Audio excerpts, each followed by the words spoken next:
Der er vist noget galt her. Hvad er I mange? Lukas? Hej. Kigger du lige ind et øjeblik?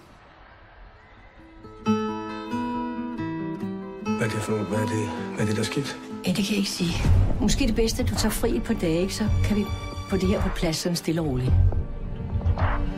Nå, hvad har hun nu fundet på, den lille bandit?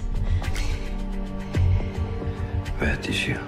Jeg kender min lille pige, og hun lyver ikke, og det har hun aldrig nogensinde gjort. Så hvorfor skulle hun lyve nu? Sindssygt eller hvad? Hvis du har rørt min lille datter, så får du en kugle lige i panden. Han var på at smadre mit liv. Jeg ringer og sagde, at der er skidt alt muligt klam nede i børnehaven. Du skal ikke høre på, hvad de siger, Magnus.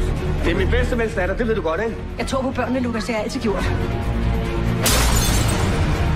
Men for helvede, du har jo ikke gjort noget. Det er dem, der er blevet syge i hovedet.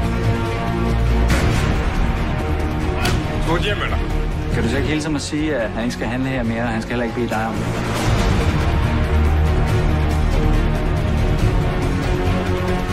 Vil du sige noget til mig? Hold op, Lukas! Helt byen står